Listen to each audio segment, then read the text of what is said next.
And then combust! Fireball! Fireball!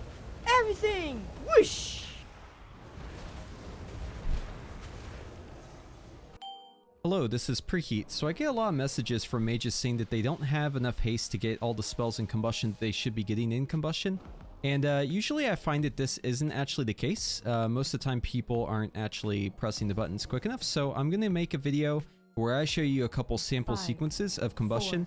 And that way you can see how you can actually fit all the Pyroblasts into your Combustion that you need to, even if you only have, let's say, about 21% haste. So let's go ahead and get started. So obviously whenever we're looking at Combustion in one-to-one time, right, it's a little bit quick. It's kind of hard to explain what's going on because things are going by really quickly. But there's actually guides out there on the internet, especially the ones from Alter Time, that will do a better job than a video ever could at explaining what exactly to be doing in your Combustion. So let's go ahead and slow this down and see if we can make sense of it. I'm going to have a link to that fire guide from Alter Time, the one by Togrinder, in the description for this video. So go ahead and check that out if you haven't already seen it. So let's take a second to pause here and talk about what's happened so far. So before the pull, at about 18 seconds on the pull timer, I'm going to be channeling my Latent Arcana. This sets me up so that I can use double unuse on the pull. Whenever the boss is about to be pulled, at about 4 seconds if I'm max range, or about 3 seconds if I'm closer, depending on how close you are, obviously the fireball travels a different distance, I will start pre-casting my fireball. You want to use your pre-pot before you start casting this fireball. Which pre-pot you use kind of depends on what your timers for Combustion are going to be. So if I'm going to combust on the pull, I'm going to be using a Battle Potion of Intellect. If I'm going to be combusting much later, like Rodin for instance, or Carapace, then instead I'm going to use an Unbridled Potion. In most cases where you're going to be using an Unbridled Potion, you wouldn't actually pre-font. You would use your font in combat so that you can line up your font with the Combustion that you'll be doing later. The sequence following Combustion is pretty easy to understand but kind of weird to read off to you as a script. It's much easier to see it in a photo form. So you Combustion after your Meteor is cast but before it lands, and then you're going to alternate casting Pyroblast and Fireblast until you no longer have any more Fireblast charges. After using the last Fireblast charge, you're going to use your bracers in order to reset the amount of charges you have of Fireblast. It's ideal to have this set up in the macro with Pyroblast so that as soon as you cast the bracers, it also casts the Pyroblast right afterwards. Afterwards, you're going to Fireblast, Pyroblast, Counterspell.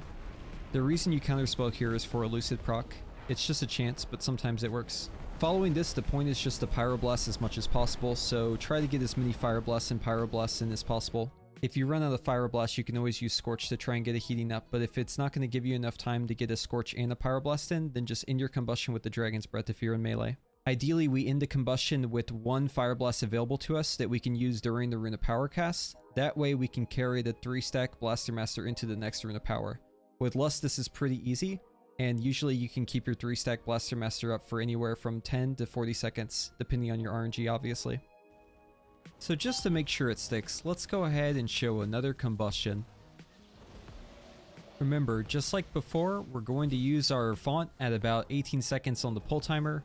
We're going to be pre-casting our fireball anywhere from 4 to 3 seconds before the pull timer, depending on your distance. Obviously, use your pre-pot before you cast your fireball. After Fireball finishes, you're going to be casting Memory of Lucid Dreams into Rune of Power, into Meteor, into Combustion. And the point of your Combustion is to get as many Pyroblasts off as possible, so use Fireblast, Pyroblast, Fireblast, Pyroblast until you run out of Fireblasts. Once you've used your last Fireblast, use your bracers, use your Pyroblast, continue to Fireblast, Pyroblast until you have no more Pyroblasts, and then counterspell Pyroblast, Scorch Pyroblast if you have enough time. And if you run out of time, use a Dragon's Breath. The most important thing to remember is that you should never Memory of Lucid Dreams after your Rune of Power. This is what's referred to as a Lorgok Combust.